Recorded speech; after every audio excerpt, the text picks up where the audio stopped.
أعوذ بالله من الشيطان الرجيم. بسم الله الرحمن الرحيم.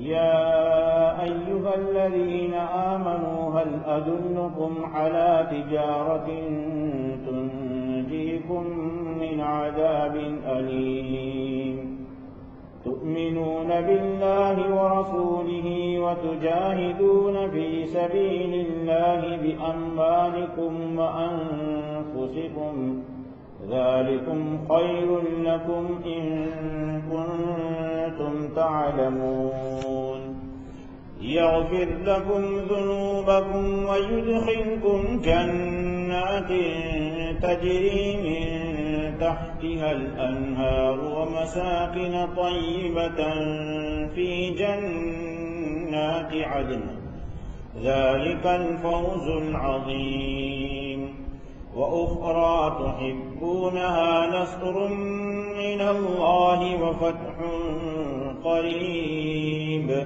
وبشر المؤمنين. يا أيها الذين آمنوا كونوا أنصار الله كما قال عيسى ابن مريم للحواريين من أنصاري إلى الله قال الحواريون نحن أنصار الله فآمنت طائفة من بني إسرائيل وكفرت طائفة فأيدنا الذين آمنوا على عدوهم فأصبحوا ظاهرين. ایمان والو، کیا میں تمہیں بتاؤں ایسی سوداگری، ایسی تجارت، ایسا بیپار جو تم کو دردناک عذاب سے بچا لے؟ ایمان والو، کیا میں تم کو بتاؤں ایسا بیپار جو تم کو دردناک عذاب سے بچا لے؟ تم ایمان رکھو اللہ پر اور اس کے رسول پر، اور تم جہاد کرو اللہ کے راستے میں اپنے مال اور اپنے جان کے ساتھ، یہ تمہارے لیے بہتر ہے اگر تم جانتے ہو۔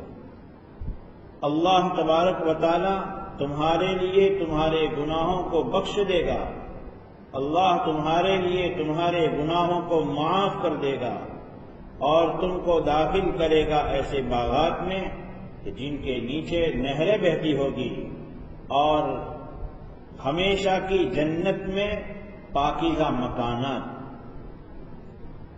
یہ بہت بڑی کامیابی ہے۔ اور ایک دوسری چیز جس کو تم پسند کرتے ہو وہ ہے اللہ کی مدد اور قریب کی کامیابی۔ اور ایمان لانے والوں کو نبی جی آپ خوشخبری سنا دیجیے۔ ایمان والو، کیا میں تم کو بتاؤں ایسی سوداگری، ایسا بیپار جو تم کو دردناک عذاب سے بچا لے؟ تم ایمان رکھو اللہ اور اس کے رسول پر، اور تم جہاد کرو اللہ کے راستے میں اپنے جان اور اپنے مال کو لے کر، یہ تمہارے لیے بہتر ہے اگر تم جانتے ہو۔ اس میں اللہ تبارک و تعالیٰ نے وہ تجارت اور وہ سوداگری جس کا آخرت کا ایک فائدہ یہ ہے کہ دردناک عذاب سے اللہ چھٹکارا دیتے ہیں۔ وہ چند کام ہیں جو اللہ تبارک و تعالیٰ نے یہاں پر بیان فرمائے۔ دو کام ہیں، ایک ہے ایمان لانا، اس لیے کہ ایمان کے بغیر کل قیامت کے میدان میں جہنم سے چھٹکارے کا فیصلہ کسی کے لیے ہمیشہ ہمیشہ کے لیے ایمان کے بغیر ہونے والا نہیں ہے۔ ہمیشہ کی جنت کسی آدمی کو ملنے کے لیے ایمان شرط ہے۔ دوسری چیز، اس ایمان میں اللہ تبارک و تعالی نے جو بیان فرمایا، ایمان باللہ اور ایمان بالرسل، اللہ پر ایمان اور اللہ کے رسول صلی اللہ علیہ وسلم پر ایمان۔ ایک آدمی اللہ کو مانے اور اپنی منمانی سے مانے، وہ ایمان معتبر نہیں۔ اللہ کو ماننا ہے اور ایسے ماننا ہے جیسے اللہ نے فرمایا، آزادانہ نہیں۔ اللہ کو ذات میں ایک ماننا اور ایسا ماننا لیس کمثلہ شیء، اس جیسا کوئی نہیں۔ اللہ تبارک و تعالیٰ نے اپنا جیسا تعارف بیان فرمایا ایسا ماننا. قل هو اللہ احد، وہ اکیلا ہے، اس کا کوئی اپوزٹ بھی نہیں ہے اور اس کا جیسا کوئی نہیں ہے. وہ کسی کی اولاد نہیں، اور اس سے جیسے ہم انسانوں سے انسان پیدا ہوتے ہیں اس طرح اس سے وہ خالق ضرور ہے لیکن اس سے کوئی پیدا ہو کر نہیں نکلا.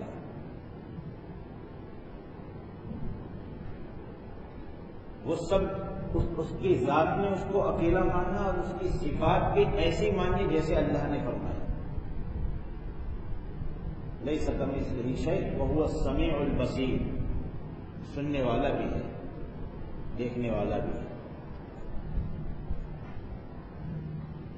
کہ وہ ایسا دیکھنے والا ہے کہ پہاڑوں کی کھوہ میں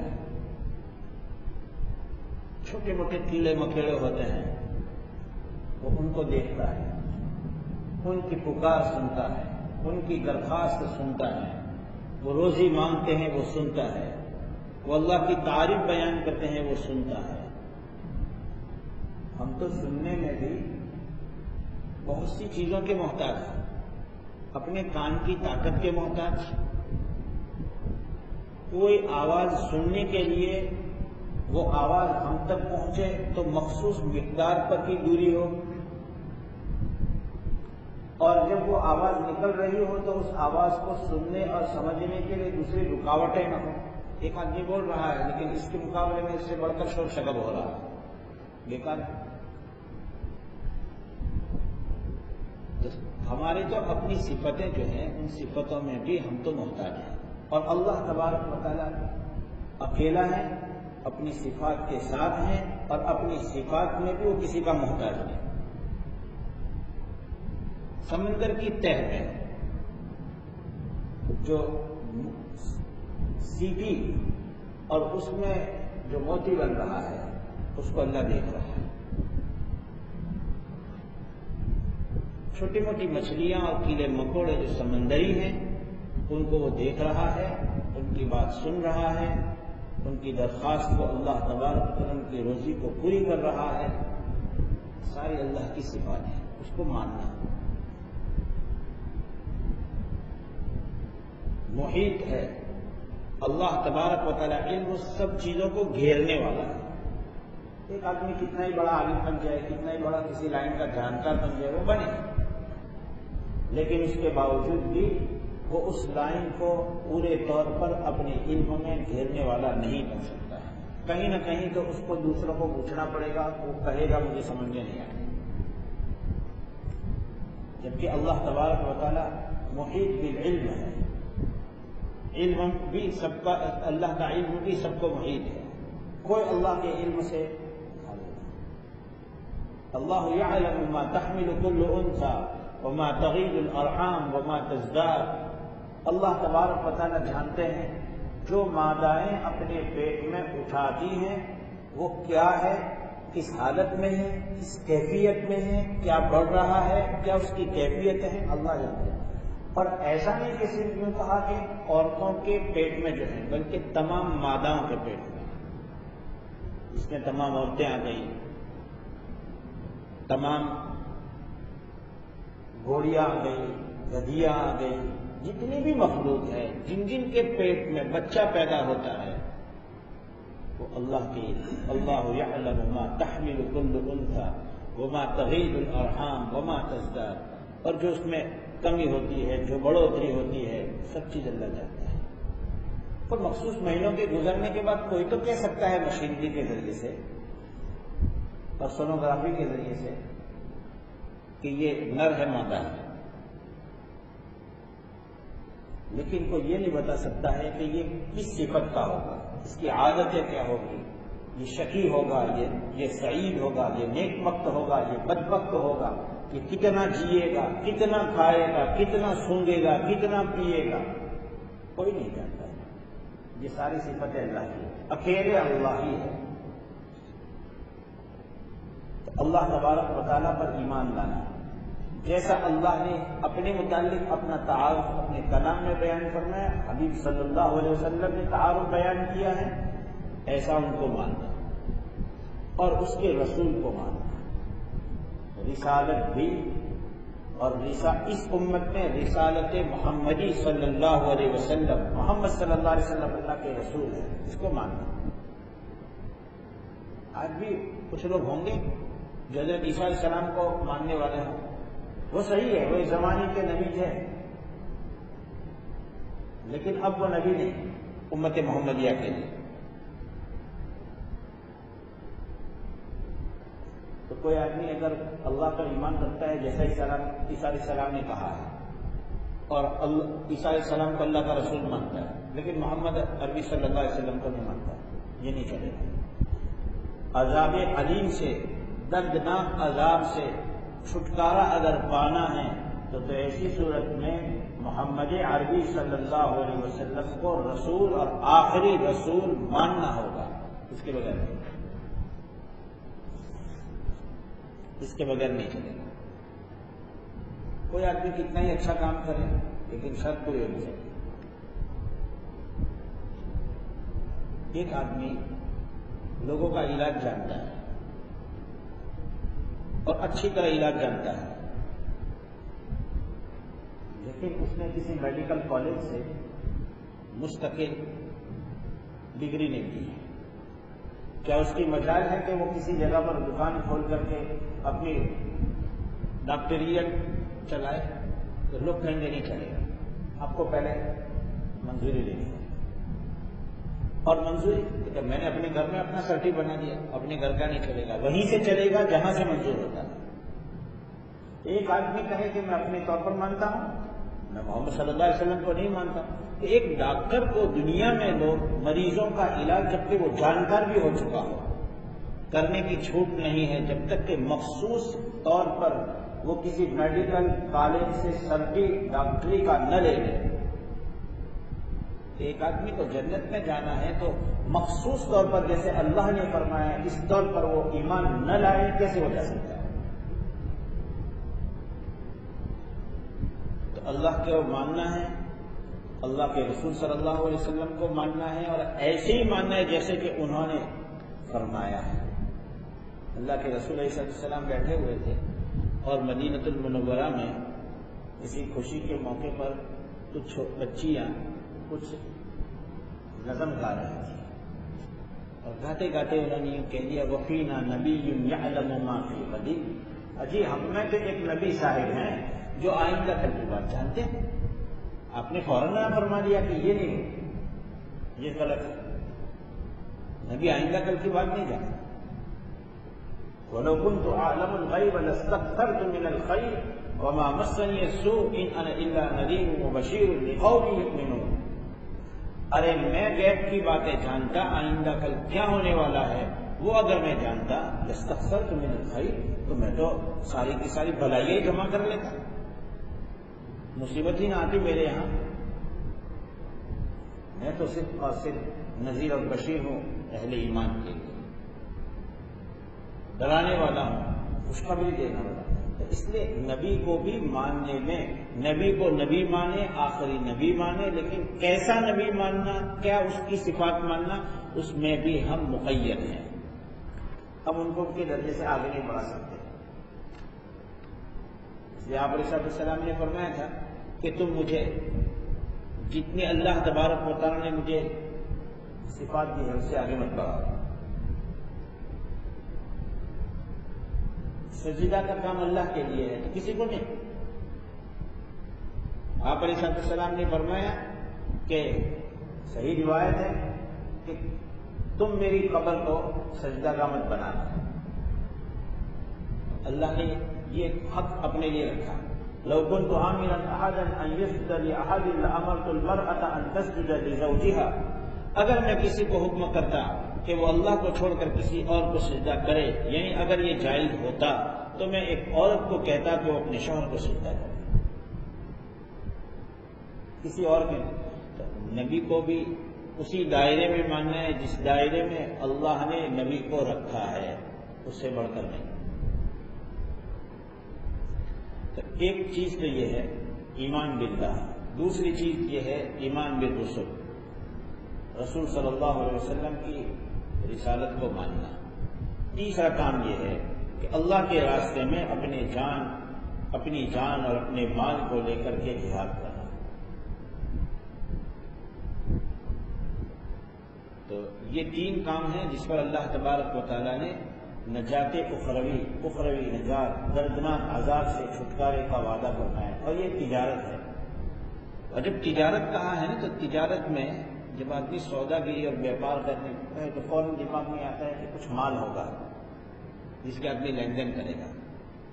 تو اللہ تبارک و تعالیٰ نے اس سودا گیری میں بنیادی سرمایہ جو مقرر فرمایا ہے جس سے یہ تجارت آگے بڑھے گی اور بڑھ کر کے ایک مقام کو آئے گا کہ جس پر جیسے تجارت آدمی شروع کرتا ہے تو اس کے دماغ میں ہوتا ہے کہ میں سودا کروں گا، مال بڑھے گا، ہوتے ہوتے میرے بچوں کا شادی کا پروگرام اس سے پورا ہوگا، حج کو جائیں گے، مکان بنائیں گے، یہ ایک نتیجہ ہے۔ تو یہاں پر بھی ایک سرمایہ ہے اور وہ ہے ایمان باللہ، ایمان بالرسول، جہاد فی سبیل اللہ۔ یہ چیزیں ایسی ہیں کہ جس کی وجہ سے اللہ تبارک و تعالیٰ نے پھر وہ ٹارگیٹ مقرر فرمایا ہے کہ دردناک عذاب سے چھٹکارا مل جائے گا۔ اور کیا فائدے ہوں گے؟ پھر اللہ تبارک نے فرمایا ذالکم خیر لکم ان کنتم تعلمون، اور یہ چیز اختیار کرنا تمہارے لیے بہتر ہے اگر تم جانتے ہو۔ یعنی ہم تو اپنے نفع اور نقصان سے صحیح معنی میں واقف نہیں ہیں، کیا ہمارا نقصان ہے، کیا ہمارا فائدہ ہے، وہ ہم کیا جانیں، ہمارے مقابلے میں ہمارا خالق ہمارے لیے بہتر جانتا ہے۔ دنیا کا فائدہ، آخرت کا فائدہ اللہ تبارک تعالیٰ بیان فرماتے ہیں کہ اس پر کیا نتیجہ نکلے گا؟ اللہ تبارک تعالیٰ تمہارے لیے گناہوں کو معاف کر دے گا۔ مغفرت کے حاصل کرنے کے لیے ایمان باللہ، ایمان بالرسول اور اس کے راہ کی محنت اور مجاہدہ ہے۔ دوسرا آخرت کا فائدہ یہ ہوگا کہ اللہ تمہیں ایسے باغات میں داخل کرے گا جس کے نیچے سے نہریں بہتی ہوں گی، اور یہ جنت جو ملے گی وہ ہمیشہ ہمیشہ کی ہوگی، ہمیشہ کی اندر۔ جو ایک آدمی جنت میں داخل ہو گیا وہ داخل ہونے کے بعد کبھی اس کو وہاں سے نکالا نہیں جائے گا۔ سب سے بڑی بات یہ ہوگی کہ اللہ تبارک و تعالیٰ اہل جنت سے خطاب فرمائیں گے، اے جنت والو سنو، آج میں نے تم پر اپنی رضامندی کو اتار دی، فلا اسقط بعدہ ابدا، آج کے بعد میں کبھی تم سے ناراض نہیں ہوں، کبھی ناراض نہیں۔ اور اللہ تبارک و تعالیٰ کی طرف سے صبح و شام روزیاں ملتی رہے گی، اور جنتی ایک ڈکار لے گا اور اس ڈکار سے اس کا کھانا ہضم ہوگا، اور بدبو نہیں پھیلے گی بلکہ اس کی وجہ سے ایک خوشبو پیدا ہوگی، اور اللہ کی طرف سے ایک عجیب ایک نظام ہوگا ان کے سامنے، گویا کہ موتی بکھیرے ہوں گے ایسے ان کے خادم موجود ہوں گے، اور جو بھی خواہشات اللہ نے انسان کے اندر انسان ہونے کے ناطے رکھی ہے وہ ان خواہشات کا ایک حصہ دنیا میں رکھا ہے اور آگے آزمائش ہے، لیکن آخرت میں اللہ تبارک و تعالیٰ کی طرف سے وہ آزمائش ہٹ جائے گی اور ساری خواہشات وَلَكُمْ فِيهَا مَا تَشْتَهِي أَنفُسُكُمْ وَلَكُمْ فِيهَا مَا تَدَّعُونَ نُزُلًا مِّنْ غَفُورٍ رَحِيمٍ، ساری خواہشات پوری کرنے کی، آرزوئیں اور تمنائیں پورے کرنے کی اللہ تبارک و تعالیٰ نے اگر کوئی جگہ بنائی ہے تو وہ اللہ کا مہمان کھانا جنت ہے، ملے گا۔ بعض مرتبہ کبھی گھر پر کوئی مہمان آ جاتے ہیں، کوئی لوگ آ جاتے ہیں، ہمارا اپنا پروگرام شیڈول وقت بگڑ جاتا ہے تو اس کے سامنے آدمی اکراماً کوئی چیز رکھتا ہے، لیکن اس فکر میں ہوتا ہے کہ پتہ نہیں بچوں کا ایگزام ہے، پتہ نہیں کس وقت میں مہمان آ گئے، تو اس کے سامنے کھانا رکھتا تو ضرور ہے لیکن دل سے خوش نہیں ہوتا ہے۔ کبھی ایسا ہوتا ہے کہ خود کہیں جانے کے ارادے سے تھا اور کوئی مہمان آ گیا ہے، اب اس کے سامنے مہمانی کے طور پر چائے کا وقت، چائے کھانے کا وقت، کھانا رکھے گا ضرور، لیکن یہ اس گھڑی میں بار بار دیکھے گا تو پتہ نہیں کب نکلے کہ ہم بھی نکل جائیں۔ لیکن جنت میں پہنچنے کے بعد جو اللہ کی طرف سے مہمانی ہوگی، نزلا من غفور الرحیم، اللہ کی طرف سے مہمانی ہوگی جو بڑا معاف کرنے والا، کسی گناہ کو وہاں اللہ یاد نہیں کروائیں گے۔ جنتی جنت میں پہنچنے کے بعد بھی ان کو اپنی دنیا یاد آئے گی، اور یہ کہیں گے کہ اللہ کا احسان ہے، وقانا عذاب السموم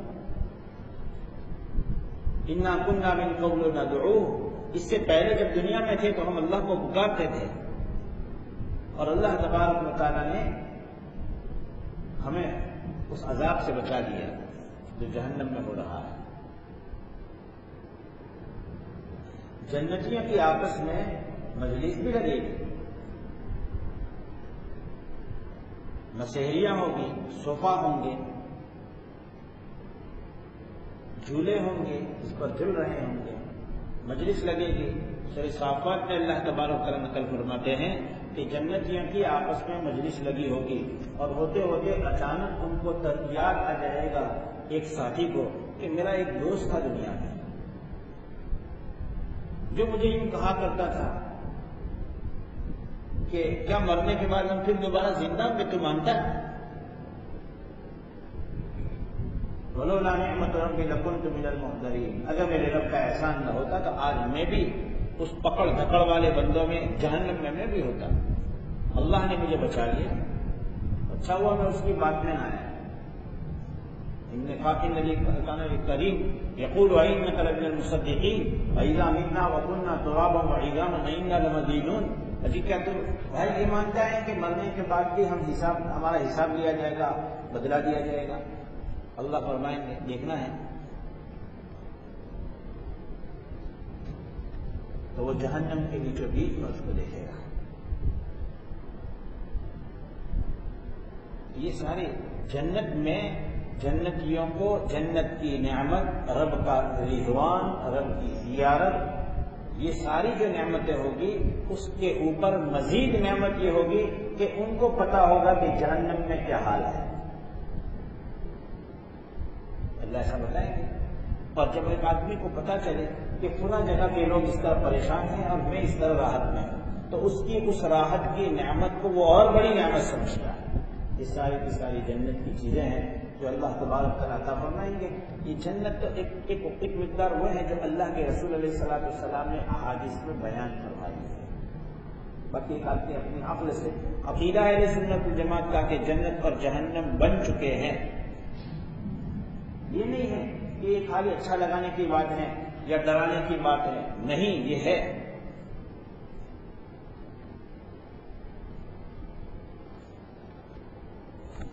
اور پھر بڑی بات یہ ہوگی کہ ان مکانات کے نیچے سے نہریں بھی جاری ہوں گی، شش محل ہوں گے گویا، اور پانی آس پاس سے بہہ رہا ہوگا، اور کوئی نقصان کا اور موجوں کے اچھل کر آ کر کے ڈوب جانے کا کوئی خطرہ نہیں ہوگا، اور میٹھی میٹھی ہوا چلتی ہوگی، اور رب کی طرف سے خوشنودی مل رہی ہوگی، اور پھر وَمَسَاكِنَ طَيِّبَةً، اور پاکیزہ گھروں میں اللہ تبارک و تعالیٰ داخل کرے گا۔ اور یہ جنت جو ہوگی جنت عدن ہوگی، یعنی ہمیشہ ہمیشہ کی جنت ہوگی۔ ایک آدمی کو کتنے اچھے مکان میں رہنے کو دے دیا جائے، لیکن اس مالک نے یہ کہا ہو کہ ایک مدت کے بعد ہم آپ کو یہاں سے کہیں گے تو ذرا خالی کر دیں گے، تو اس کو روزانہ ایک فکر ہوتی ہے۔ اللہ تبارک و تعالیٰ جنت دیں گے اور ہمیشہ ہمیشہ کے لیے دیں گے۔ ذالک الفوز العظیم، یہ بہت بڑی کامیابی ہے۔ کیسے جنت کے مکانات ہوں گے؟ احادیث میں ہے 1 اینچ سونے کی، 1 اینچ چاندی کی، اور درمیان میں سیمنٹ کی جگہ پر اللہ تبارک و تعالیٰ مشک اور زعفران کا وہ ملبہ اور مال بنا ہوا ہوگا، خوشبوئیں پھرکتی ہوگی، اور ہر طرف اللہ تبارک و تعالیٰ نے گویا کہ اس کو ایک سلطنت عطا کی ہوگی، اور خوش و خرم ہوں گے۔ اور اللہ کا ایک بڑا احسان یہ ہوگا کہ کبھی ایسا ہو کہ باپ جو ہیں، یہ باپ اور اولاد اور بیویاں یہ سب کے سب اہل ایمان ہیں، لیکن باپ بڑی اونچائی مقام پر تھا دنیا میں، اس کا ایمان اور اس کے اعمال صالحہ، اس کے صفات حمیدہ، یہ سارے اونچائی کے معیار پر تھے، اور اس کی اولاد تھی تو اہل ایمان لیکن درجہ ان کا نیچا تھا۔ الحقنا بهم ذریتهم وما علتناهم من عملهم من شیء کل امرئ بما کسب رہین، کہ جب باپ اگر اونچائی کے مقام پر ہوگا تو ان کی اولاد اور ان کی ذریت کو، جبکہ وہ اہل ایمان ہوں گے، اللہ ان کے ساتھ ملا دے گا۔ ایک ساتھ رہو، کوئی پریشانی نہیں، کوئی دکھ جس کو دکھ کہا جائے اس دکھ کا کوئی نام وہاں نہیں ہوگا، لیکن اس کی تیاری کے لیے اللہ تبارک و تعالیٰ نے ہم لوگوں کو اپنی 60-70 سالہ جو زندگی دی ہے اور ان میں 15 سال تو نابالغی دی اور زندگی کا 1/3 حصہ سونے میں، 8 گھنٹہ ہم سوتے ہیں، اس لیے کہ حضرت داؤد علیہ السلام کو ان کی والدہ محترمہ پہلے یہ نصیحت کرتی تھی کہ بیٹا داؤد، ہو سکتا ہے وہ نبی نہیں بنے گے اس زمانے میں، بیٹا داؤد رات کل سویا نہ کر، ورنہ پوری رات سوئے گا تو تیری زندگی کا ایک بڑا حصہ سونے میں ہی چلا جائے گا۔ حساب کیا جائے تو جس جنت کا ہماری عبادات پر، ہمارے ایمان اور عبادات پر اللہ تبارک و تعالیٰ نے اپنے فضل سے وعدہ فرمایا ہے، وہ کوئی بڑی محنت کا وقت نہیں ہے۔ نابالغی کا عالم چھوڑ دو، سونے کا عالم چھوڑ دو، انسان مکلف کتنا ہے؟ وہ آنکھ کھلی ہے، ہاتھ پیر ہے، بیداری میں کام کرتا ہے، اس وقت مکلف ہے، اس میں اپنے آپ کو بچا کر رہنا ہے، جس پر اپنے ایمان کی حفاظت پر، اعمال کی حفاظت پر، عقائد کی حفاظت پر، صحیح معاشرت اختیار کرنے پر، صحیح رہن سہن اختیار کرنے پر، اللہ تبارک و تعالیٰ نے صحیح معاملات اختیار کرنے پر اس جنت کا وعدہ فرمایا ہے۔ اور پھر اللہ فرماتے ہیں ذالک الفوز العظیم، بہت بڑی کامیابی ہے۔ دنیا کی کامیابیاں ایسی ہوتی ہیں کہ اس کامیابی کے پیچھے بھی تھکن ہے اور اس کامیابی کے ظاہر ہو جانے کا کبھی خطرہ ہے۔ کرسی کے پائے توڑ دیے جائیں، ساری عزت ملیامت ہو جاتی ہے، نام لینے والا کوئی رہتا نہیں، اس لیے کہ اس کامیابی کے حاصل کرنے کے لیے زمینی اسباب اختیار کیے گئے ہیں۔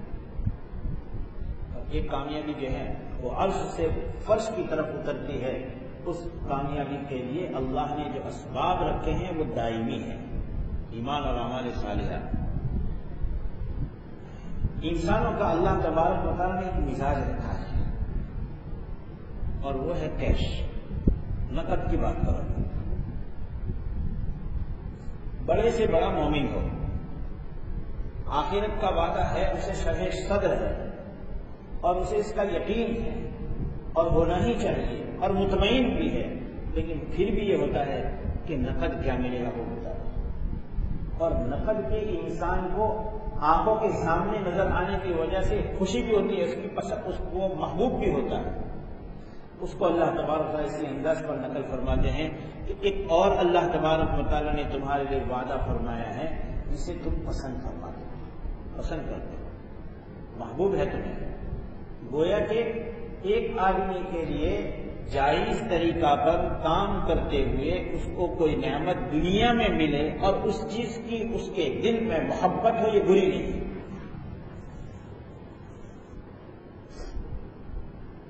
ایک آدمی آج کامیاب ہوا اور اس نے جو کامیابی حاصل کی ہے وہ کامیابی ناجائز طریقے سے ہے، اور کوئی گناہ کے کام نہیں اس پر وہ کامیاب ہو رہا ہے، بلکہ نیکی اور فرما برداری اور کوئی اچھائی ہے، اور اس کو اس کامیابی پر خوشی ہو rہی ہے، اس کو وہ پسند آ رہی ہے اور اچھی لگ رہی ہے، یہ کوئی بری بات نہیں ہے، ورنہ برا ہوتا تو اللہ تبارک اس کو روکتے۔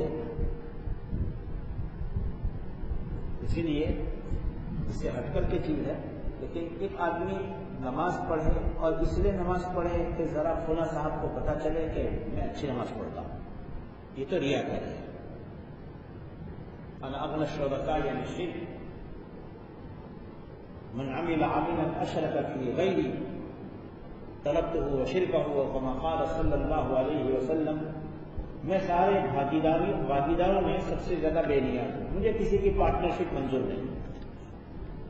حدیث قدسی میں اللہ کے رسول اللہ کا فرمان نقل کرتے ہیں، کوئی آدمی کوئی عمل کرے جس میں میرے سوا کسی اور کو شریک کرے، میں اس کے اس کام کو اور اس سب چیز کو اور جس کے شریک کیا سب کو چھوڑ دیتا ہوں، جاؤ یہاں، یہ تو برا ہے۔ لیکن ایک آدمی نیکی کے کام میں مشغول ہے اور اچانک اس کا باپ آ گیا اور اس نے دیکھا کہ میرے ابا نے مجھے دھیان سے قرآن پڑھتے دیکھا، اچھا ہوا میرے ابا نے مجھے قرآن پڑھتے دیکھا۔ ابا کے لیے نہیں پڑھ رہا ہے لیکن ابا نے قرآن پڑھتے دیکھا، اس پر اس کو خوشی ہو رہی ہے۔ ابا کے لیے نماز نہیں پڑھ رہا تھا لیکن نماز پڑھ رہا تھا اور ابا کو پتہ چل گیا تو میں نماز پڑھتا ہوں، یہ برا نہیں ہے، اس کو بشرا عاجلہ کہا جاتا ہے، نقد خوشخبری۔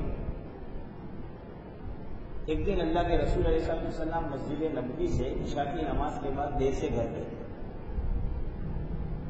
صبح میں حضرت ابو موسیٰ اشعری رضی اللہ تعالیٰ عنہ سے فرمایا، رات کو تمہارا قرآن ہم نے سنا، بڑا اچھا پڑھتے ہو،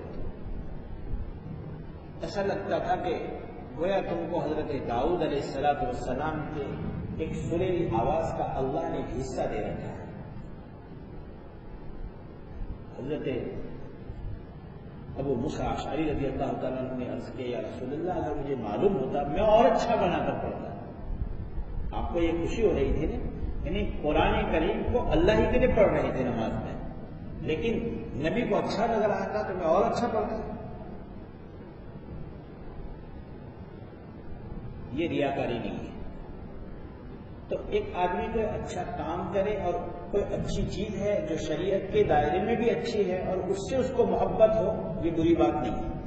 البتہ اس محبت کی جب اللہ کی محبت سے ٹکراؤ جب ہوگا تو تب امتحان ہوگا کہ اب آپ اللہ کی محبت جو اولیت کے درجے میں ہے اس کو اختیار کرتے ہیں یا دنیا کو چلتے ہیں۔ تو اللہ فرماتے ہیں دوسری ایک چیز جس کو تم پسند بھی کرتے ہو وہ ہے اللہ کی طرف سے مدد۔ جب آدمی ایمان پر چلے اور ایمان جیسا اللہ چاہتے ہیں ایسا ایمان لائے، اللہ پر، اللہ کے رسول پر، اور اس اللہ کے اس کلمے کو بلند کرنے کے لیے میدان عمل میں کود پڑے، تو اللہ تبارک و تعالیٰ کی طرف سے کامیابی کے وعدے ہیں اور وہ فتح قریب، اور نزدیک کے اللہ فتح بھی عطا فرماتے ہیں، مدد بھی کرتے ہیں اور فتح اور کامیابی ہوگی، اور کامیابی میں دیری نہیں ہوگی۔ ہر انسان چاہتا ہے کہ ذرا اسلام غلبہ پا جائے، اور ہونا ہی چاہیے، دل میں محبت ہونی چاہیے، تو اس کے یہ اسباب ہیں۔ وَبَشِّرِ الْمُؤْمِنِينَ، اور آپ مومنین کو خوشخبری سنا دیجیے کہ یہ کام ہے، ایک سوداگری ہے، یہ تم کرو گے اللہ دنیا میں بھی۔ دیکھو اس میں اگر ہم غور کریں تو آخرت کے بھی وعدے ہیں، گناہوں کی بخشش، جنت کا ملنا، جنت کے محل کا ملنا، اور دنیا میں کامیابی کا ہونا، یہ دنیا کی چیز، اور دنیا میں فتح مل جانا۔ اللہ نے آخرت کے بھی وعدے فرمائے ہیں، دنیا کے بھی وعدے فرمائے ہیں۔ تو اللہ تبارک و تعالیٰ کے جو بندے اللہ کے دین کی محنت میں لگے رہتے ہیں، اللہ انہیں ضائع اور برباد نہیں کرتا ہے۔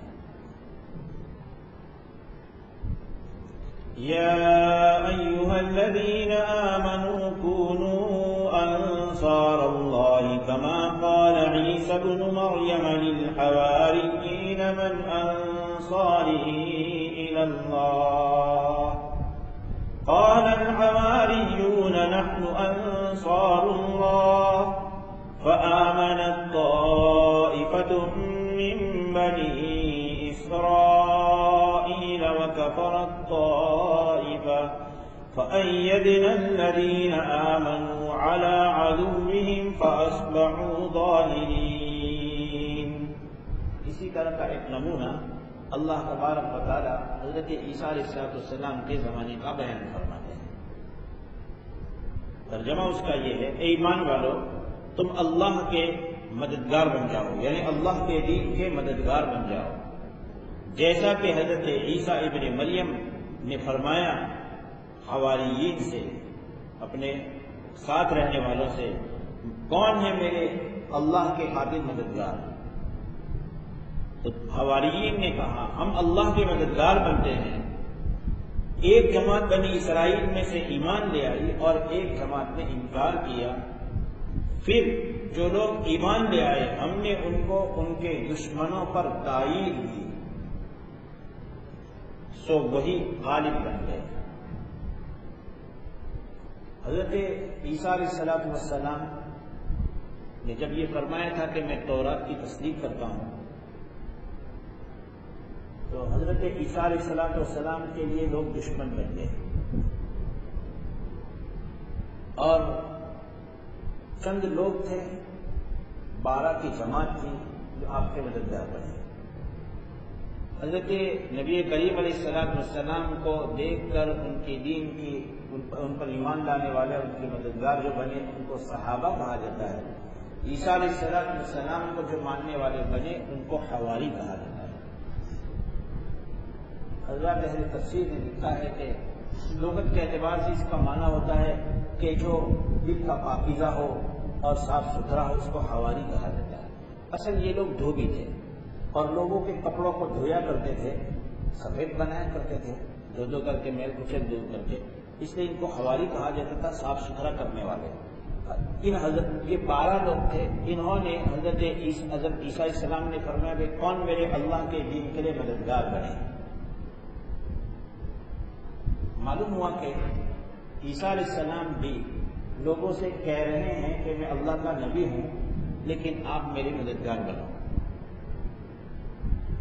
اللہ کی بات پہنچانے کے لیے، اللہ کی بات پھیلانے کے لیے اور اللہ کا کلمہ پوری دنیا میں بلند کرنے کے لیے نبی نے بھی اللہ کے دین کے مددگار بننے کے لیے لوگوں کو دعوت دی۔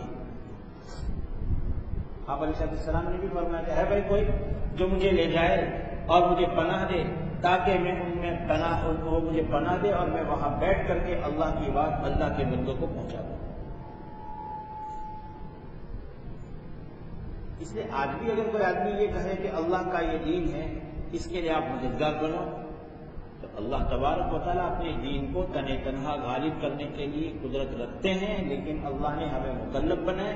ایک آدمی اس طرح کسی سے دین کے کام کے لیے مدد مانگے تو یہ غلط نہیں ہے، مانگی جا سکتی ہے۔ حضرت عیسیٰ علیہ السلام کے مددگار بنے۔ پھر ہوا یہ کہ عیسیٰ علیہ السلام کے یہ جو مددگار بنے، پھر حالات آئے، حضرت عیسیٰ علیہ السلام کو مارنے کے لیے لوگ گھر میں گھس گئے، یہ آسمان پر اٹھا لیے گئے۔ اب جو آسمان پر اٹھا لیے گئے تو اس کے بعد ان لوگوں میں آپس میں 3 جماعتیں بن گئی۔ ایک جماعت وہ تھی جو یوں کہتی تھی کہ عیسیٰ علیہ السلام خود اللہ ہے اور یہ اللہ آسمان پر چلا گیا۔ ایک جماعت وہ تھی جو یوں کہتی تھی کہ عیسیٰ علیہ السلام اللہ تو نہیں ہے، خدا تو نہیں ہے، لیکن خدا کے بیٹے ہیں، اور اللہ نے اپنے بیٹے کو حفاظت کے لیے اور رفع درجات کے لیے اپنے پاس بلا لیا۔ ایک جماعت وہ تھی جو صحیح مومن تھی، اس نے یہ کہا کہ عیسیٰ علیہ السلام نہ خود خدا ہیں، نہ اللہ ہیں، نہ اللہ کے بیٹے ہیں، بلکہ یہ اللہ کے پاک بندے اور نبی ہیں۔ یہ صحیح مومن جماعت تھی۔ ان تینوں کے پیچھے عوام کا حصہ لگ گیا۔ ایک پہلی جماعت، اس کے پیچھے بھی عوام کا ایک ٹولہ لگ گیا، دوسری جماعت اس کے پیچھے بھی عوام کا ایک ٹولہ لگ گیا، تیسری جماعت اس کے پیچھے بھی عوام کا ایک ٹولہ لگ گیا۔ اب ان کے آپس میں کھانا ڈنڈیاں ہوئی۔ وہ دونوں جو تھے، جو اللہ مانتے تھے یا اللہ کا بیٹا مانتے تھے، یہ دونوں ان مومنین پر غالب آ گئے اور چلتی رہی اسی طرح جنگ ان کی آپس میں، یہاں تک کہ اللہ تبارک و تعالیٰ نے حضرت محمد عربی صلی اللہ علیہ وسلم کو نبی بنا کر بھیجا، اور آپ علیہ السلام نے اس جماعت کو کی تائید کی، وَأَيَّدْنَا الَّذِينَ، ہم نے تائید کی۔ اور پھر اللہ تبارک و تعالیٰ نے بیت دلائل تھے وہ مومنین بنی حضرت عیسیٰ علیہ السلام پر ایمان لانے والے، جو صحیح معنی میں ایمان لانے والے تھے کہ عیسیٰ علیہ السلام کو اللہ کا بندہ مانتے تھے، اللہ کا نبی مانتے تھے، پاک مریم کے پیٹ میں اللہ نے ان کو اپنی قدرت سے پیدا کیا تھا، اور اللہ تبارک و تعالیٰ نے ان کو آسمان پر اٹھا لیا ہے زندہ۔ جو یہ مانتے تھے ان کی تائید حضرت نبی کریم علیہ السلام نے قرآن کے ذریعے سے کی، اور یہ جماعت اس جماعت پر غالب آ گئی۔ اللہ تبارک و تعالیٰ اس قصے کو نقل کر کے یہ اشارہ کرتے ہیں کہ جیسے وہ صحیح معنی میں جو مومنین تھے، ان مومنین پر ان کے مقابل کے لوگوں کی طرف سے کچھ حالات آئے، ایک زمانے تک وہ دبے رہے، لیکن وہ اپنی صحیح محنت پر صحیح نہج کے ساتھ لگے رہے، تو اللہ تبارک و تعالیٰ نے ان کی تائید کے لیے، ان کے ظفر و کامیابی کے لیے، ان کے غلبہ کے لیے آسمان سے انتظام کیا۔ امت محمدیہ کو ہم کو سنایا جا رہا ہے کہ تم بھی اگر صحیح ایمان، صحیح رسول پر ایمان اور صحیح دین کو اپنے اندر رکھتے ہوئے اس دین کی سربلندی کے لیے محنت میں، مجاہدے میں لگے رہو گے اور مخلوق خدا کو، خدا کا تعارف کراتے رہو گے، اللہ تبارک و تعالیٰ تمہارے لیے بھی تائید غیبی کا، نصرت غیبی کا انتظام کرے گا۔ یہ اللہ کا نظام ہے، اور اللہ کے نظام میں کوئی تبدیلی نہیں ہے۔ سنت اللہ کا یہ طریقہ ہے۔ غلبہ حاصل کرنے کے لیے، دین کی سربلندی کے لیے، دین کو اپنی زندگیوں میں اتارنا ہوگا، خالی زبان سے نہیں، واقعی میں اپنی عملی زندگی دین سے وابستہ ہو۔ کاروبار سے روکا نہیں جا رہا، اپنے پیشہ سے روکا نہیں جا رہا۔ ایک ملازم ہے، ملازمت کرے۔ اللہ کے رسول علیہ السلام بھی تو بکریاں چراتے تھے۔ ایک آدمی اپنا کوئی فیکٹری ہے، کرے اس کا کام۔ حضرت داؤد علیہ السلام بھی جہیز بنانے کی ان کا کام تھا۔ اب بھی اپنے کاروبار سے نہیں روکا جا رہا ہے، بلکہ جس کاروبار میں، جس ملازمت میں اور جس شعبے میں ہم وابستہ ہیں، اس شعبے کے متعلق ہمارا اللہ ہم سے ایمان کے تقاضے سے جو مطالبہ کرتا ہے اس کو پورا کریں، اور اپنے طور پر جتنا ہم سے ہو سکتا ہے کہ انسان ہونے کے ناطے اللہ کے بندوں کو اللہ سے وابستہ کریں، اور دنیا میں جتنے اللہ کے بندے اس طرح کے کام میں لگے ان سب کے لیے دعا کریں، ان کو اچھی نظر سے دیکھیں، تو پھر اللہ تبارک و تعالیٰ نے، ہم نے اپنی طاقت بھر کا کام کیا۔ اللہ کے رسول علیہ السلام تو حجاز مقدس میں رہے، لیکن اللہ نے اپنے نبی کی محنت کی، اس بات کو لاج رکھ کر کے آج ہم ایک عجم میں بیٹھ کر کے، کہ ہماری زبان بھی عربی نہیں، لیکن ہم قرآن سن رہے ہیں، ہمارے بچے قرآن پڑھتے ہیں۔ نبی نے دین کا کام وہاں سے چلایا، اور اللہ تبارک تعالیٰ نے اس کا بیج یہاں اور اس کے پودے یہاں لگا دیے۔ تو انسان مکلف ہوتا ہے اپنی طاقت کا، لیکن اس کی نیت بہت بلند ہونی چاہیے۔ تو پھر اللہ تبارک و تعالیٰ اپنی قدرت سے تائید فرماتے ہیں اور غلبہ عطا فرماتے ہیں۔ اللہ تبارک تعالیٰ ہمیں اس کی توفیق عطا فرمائے۔ حضرت مفسر بیضاوی رحمہ اللہ نے اس سورت کی ختم پر اس کی فضیلت بیان فرمائی ہے، اور ہم نے اس کو کوشش کیا کہ بے اعتبار حدیث کی سند کے ایک ایسی ہے فضیلت، تو اس کو موضوع تو نہیں قرار دیا گیا، لیکن قدر اس میں بعض راوی جو ہے اس میں کمزوری ہے، لیکن پوری غیر معتبر روایت نہیں ہے۔ نبی کریم علیہ السلام نے ارشاد فرمایا کہ جو آدمی سورہ صف کی تلاوت کرتا ہے، 28ویں پارے کی یہ سورت ہے جہاں یہ پارہ ادا ہو رہا ہے، جو آدمی سورہ صف کی تلاوت کرتا ہے، اللہ تبارک و تعالیٰ اس کے لیے یہ نعمت اور یہ چیز مقرر فرماتے ہیں کہ حضرت عیسیٰ علیہ السلام جن کا اس صورت میں تذکرہ ہے، اس بندے مومن کے لیے رحمت کی دعا کرتے رہیں گے قیامت تک، اور اللہ کے دربار میں اس بندے مومن کے گناہوں سے استغفار طلب کرتے ہیں، اور قیامت کے میدان میں عیسیٰ علیہ السلام اس کے رفیق ہوں گے۔ 3 فضیلتیں ہیں۔ عیسیٰ علیہ السلام کی طرف سے رحمت کی دعا ملتی رہے گی قیامت تک کے لیے، عیسیٰ علیہ السلام کی طرف سے استغفار ملتا رہے گا قیامت تک کے لیے، اور قیامت میں پھر اللہ کے رسول حضرت عیسیٰ علیہ السلام سورہ صف کی تلاوت کرنے والے بندے مومن کے رفیق اور ساتھی بنیں گے۔ ایک مسئلہ یہ ہے کہ کبھی ایسا ہوتا ہے کہ روزے کی حالت میں دانت میں سے خون نکلتا رہتا ہے،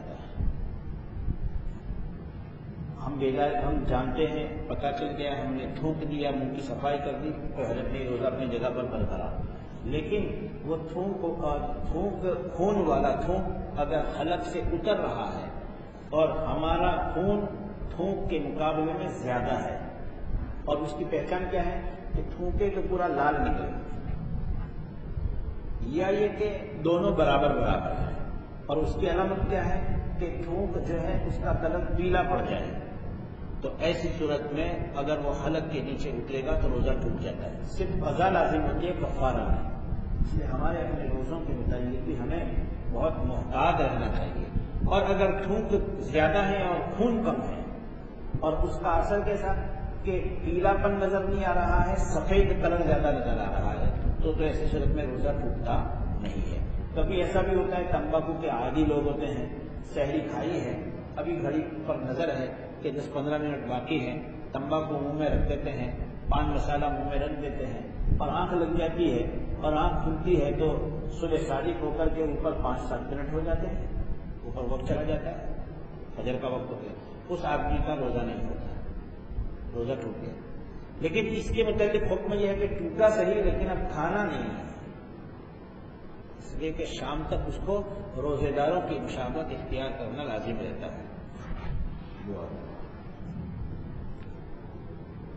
یا ارحم الراحمین یا اکرم الاکرمین یا راحم المساکین یا ذا القوة المتین الہ واحد لا الہ الا هو الرحمن الرحیم الف لام میم اللہ لا الہ الا هو الحی القیوم وعنت الوجوه الحی القیوم اللهم صل على محمد النبی الأمی وعلى آلہ وسلم تسلیما ربنا ظلمنا انفسنا وإن لم تغفر لنا وترحمنا لنكونن من الخاسرین لا الہ الا انت سبحانک انا كنا من الظالمین لا الہ الا انت سبحانک انی كنت من الظالمین لا الہ الا انت سبحانک انی كنت من الظالمین اللهم اجعل سريرتي خيرا من علانيتي واجعل علانيتي صالحا اللهم اجعل سريرتي خيرا من علانيتي واجعل علانيتي صالحا يا ارحم الراحمين اللهم اجعلني في عيني صغيرا وفي اعين الناس كبيرا اللهم اجعلني صبورا واجعلني شكورا واجعلني في عيني صغيرا وفي اعين الناس كبيرا اللهم طهر قلبي من النفاق وعملي من الرياء ولساني من الكذب وعيني من الخيانة فإنك تعلم خائنة الأعين وما تخفي الصدور الہ العالمین ہم سب کی اور تمام اہل اسلام کی پوری پوری مغفرت فرما دیجیے۔ الہ العالمین ہم سے پہلے تیرے جو بندے ایمان کے ساتھ آپ کے دربار میں آ چکے ہیں، ہماری اور ان کی سب کی مغفرت فرما دیجیے، ہمارے دلوں کو کینہ سے پاک فرما دیجیے۔ الہ العالمین ہمیں کافروں کے لیے، مشرکین کے لیے، یہودیوں کے لیے، نصرانیوں کے لیے، تیرے دشمن بندوں کے لیے ہمیں تخت مشق نہ بنائیے۔ الہ العالمین ہم سب کی مغفرت فرما دیجیے۔ الہ العالمین ہمیں اور ہماری ذریت کو نماز کا پابند بنا دیجیے۔ الہ العالمین ہماری دعا کو قبول فرما لیجیے۔ الہ العالمین ہماری اور ہمارے ماں باپ کی اور تمام مومنین اور مومنات کی پوری پوری مغفرت فرما دیجیے۔ الہ العالمین جہنم کے عذاب سے ہمیں چھٹکارا نصیب فرما دیجیے۔ الہ العالمین بلا حساب کتاب کے اپنی جنت میں ہمیں داخل فرما دیجیے۔ الہ العالمین زندگی اور موت کے فتنے سے، دجال کے فتنے سے ہماری اور ہماری نسلوں کی پوری پوری حفاظت فرما دیجیے۔ الہ العالمین ہمارے اور ہمارے گناہوں کے درمیان مشرق و مغرب کا فاصلہ فرما دیجیے، ہمیں اپنے گناہوں سے پاک اور صاف فرما دیجیے۔ الہ العالمین ہماری مغفرت فرما دیجیے، ہمیں ہدایت عطا فرما دیجیے، ہم پر رحم فرما دیجیے، ہماری جگری کو بنا دیجیے۔ الہ العالمین آپ ہی ہمارے کارساز ہیں، آپ ہی ہمارے ولی ہیں، اور آپ ہی ہمارے سچے رب ہیں۔ الہ العالمین ہمیں اپنی ربوبیت کا سچا پکا یقین عطا فرما دیجیے۔ الہ العالمین ہمیں اپنی نظر میں چھوٹا اور دوسروں کی نظر میں بڑا بنا دیجیے، ہمیں اپنے شریعت پر ثابت بنا دیجیے اور آپ کی نعمتوں کا شاکر بنا دیجیے۔ الہ العالمین یقین صادق، مولا کریم یقین ایمان کامل، الیقین صادق، لسان ذاکر، مولا کریم اور قلب خاشع عطا فرما دیجیے، شکر کا بجا لانے والا دل عطا فرما دیجیے۔ الہ العالمین ہمارے ماں باپ کی، ہمارے بیوی بچوں کی، مولا کریم ہمارے بھائی بہنوں کی، ہمارے رشتہ داروں کی، ہمارے اساتذہ اور مشائخ کی، ہمارے ہم سے تعلق اور محبت رکھنے والوں کی، اور تمام اہل اسلام کی پوری پوری مغفرت فرما دیجیے، تمام کی پوری حفاظت فرما دیجیے، ہر قسم کی مہلک امراض سے بچا لیجیے، کورونا وائرس سے ہماری اور تمام تیرے بندوں کی پوری پوری حفاظت فرما دیجیے۔ الہ العالمین جو لوگ اس بیماری میں مبتلا ہیں، مولا کریم اس بیماری سے ان کے لیے پاکیزگی کا ذریعہ بنا دیجیے۔ مولا کریم اگر ان کی زندگی میں خیر ہے، مولا کریم اس بیماری سے اور اس طرح کی مہلک امراض سے چھٹکارا نصیب فرما دیجیے اور زندگیوں میں برکت عطا فرما دیجیے۔ الہ العالمین جو ان بیماریوں میں وفات پا چکے ہیں اور ایمان کے ساتھ آپ کے دربار میں آ چکے ہیں، ان تمام کی شہادت کو قبول فرما لیجیے، ان کے پسماندگان کو صبر جمیل اجر جزیل عطا فرما دیجیے۔ الہ العالمین ان کے وفات پانے والے باپ سے آپ زیادہ رحم کرنے والے ہیں، ضرورتیں پورا کرنے والے ہیں، اور پسماندگان کی تمام دنیاوی ضرورتوں کی آپ کفالت فرما دیجیے۔ الہ العالمین سب اہل اسلام کی پوری پوری حفاظت فرما دیجیے، مسجد حرمین شریفین کی حفاظت فرما دیجیے، مسجد اقصیٰ کی رہائی کی شکل صورت پیدا فرما دیجیے، مکاتب قرآنیہ، مدارس عربیہ، تبلیغی مراکز، خانقاہوں کی تمام مساجد اسلامیہ کی پوری پوری حفاظت فرما دیجیے، ان تمام کو پہلے سے زیادہ بہتر طریقے سے آباد فرما دیجیے۔ الہ العالمین ہمارے گناہوں کی وجہ سے یہ آپ کی ناراضگی ظاہر ہوئی ہے، الہ العالمین ہمیں پاک اور صاف فرما دیجیے اور آپ ہم سے راضی ہو جائیں گے۔ الہ العالمین ان شعائر کو آباد فرما دیجیے، پہلے سے زیادہ بہتر طریقے سے آباد فرما دیجیے۔ ہم آپ کے کمزور بندے ہیں، مولا کریم اس وبا کو مولا کریم طول دے کر کے ہماری آزمائش میں فرمائیے۔